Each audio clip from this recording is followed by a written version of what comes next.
ایک طبقہ تو وہ ہے جو گناہ کرنے کے باوجود بھی نہیں ڈرتا، اور دوسرا طبقہ ہے گناہ کرنے کے بعد دل کانپ جاتے ہیں کہ یہ گناہ ہم سے کیوں سرزد ہو گیا، اور تیسرا طبقہ وہ ہے کہ جو نیکی کرنے کے باوجود بھی ڈرتا ہے پتہ نہیں میری نیکی بھی قبول ہوئی ہے یا کہ نہیں ہوئی۔ حضرت سیدنا عمر رضی اللہ تعالیٰ عنہ عید کے دن رو رہے تھے تو کسی نے روک کے کہا کہ آج تو خوشیوں بڑا دن ہے، روزوں کی تکمیل ہوئی، ہر بندہ عید منا رہا ہے اور آپ رو رہے ہیں۔ تو فرمایا کہ مجھے نہیں پتا کہ میں مقبولین میں سے ہوں یا مطرودین میں سے، میری نیکی قبول ہوئی ہے، میرے روزے قبول ہوئے ہیں یا رد کر دیے گئے ہیں۔ یہ وہ لوگ ہیں کہ جو نیکی کرنے کے باوجود بھی ڈرتے ہیں کہیں ہماری نیکی رد نہ کر دی گئی ہو۔ اللہ اکبر۔ حضرت حسن بصری رضی اللہ تعالی عنہ رو پڑے تو کسی نے کہا حضرت کیوں روئے ہو؟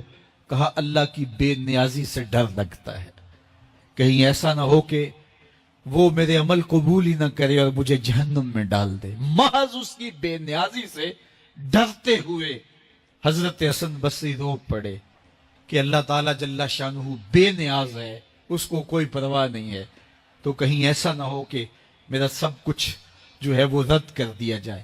تو خوف سے، اللہ کی خشیت سے، اس کی بے نیازی سے ڈرتے ہوئے عمل صالح کرنے کے باوجود بھی ڈرتے ہیں کہیں ایسا نہ ہو کہ ہمارے عمل رد کر دیے جائیں۔ اور کچھ لوگ خاتمے کی وجہ سے ڈرتے ہیں کہیں ایسا نہ ہو کہ ساری زندگی ہمارا عمل اچھا رہا ہو اور ہمارا آخر برباد ہو جائے۔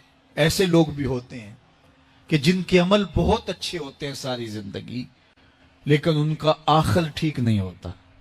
بلعم بن باورا کی مثال ہمارے سامنے موجود ہے۔ بنی اسرائیل کا مستجاب الدعوات ولی تھا، اور جب ہاتھ پھیلا کے دعا مانگتا تو منہ پہ ہاتھ بعد میں پھیرتا، قبولیت پہلے ہو جاتی، اتنا مستجاب الدعوات ولی تھا۔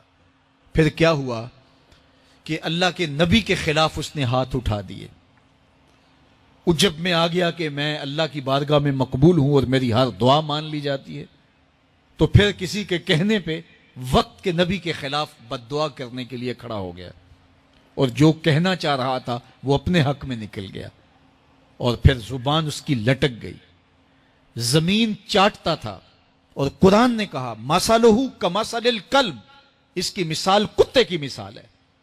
اب ذرا غور کیجئے کہ بنی اسرائیل کا مستجاب الدعوات ولی ہے، لیکن انجام کتنا بد ہوا۔ مَثَلُهُ كَمَثَلِ الْكَلْبِ، اس کی مثال کتے کی مثال ہے۔ اسی لیے میاں صاحب بولے پڑھنے اتے مان کرینا تے نہ آکھی میں پڑھیا، او جبار کہار صداوے متا روڑ دے وے دودھ کڑیا۔ کتنے لوگ کس کمال پہ پہنچے ہوتے ہیں لیکن انجام ٹھیک نہیں ہوتا۔ کمال اس کا ہے جس کا انجام ٹھیک ہو گیا۔ رنگا رنگ سہیلیاں پرن کڑے، پر پریا اس دا جانیے جس دا توڑ چڑھے۔ حضرت ابو ملیکہ رضی اللہ تعالی عنہ فرماتے ہیں، بخاری کتاب الایمان میں یہ روایت ہے، فرماتے ہیں میں 30 اصحاب رسول سے ملا ہوں۔ حضرت ابو ملیکہ تابعی ہیں، 30 اصحاب رسول سے ملا ہوں، اور میں نے سب کو دیکھا ہے وہ اس بات سے ڈرتے تھے کہ ہمارا کہیں خاتمہ خراب نہ ہو جائے، ہمارا آخر کہیں برباد نہ ہو جائے۔ خاتمہ بالخیر کا انہیں بہت زیادہ مسئلہ تھا۔ میں اور آپ تھوڑا سا عمل کر لیں تو ہم پھول جاتے ہیں کہ نہ جانے ہمارے جیسا زمانے میں کوئی ہے ہی نہیں۔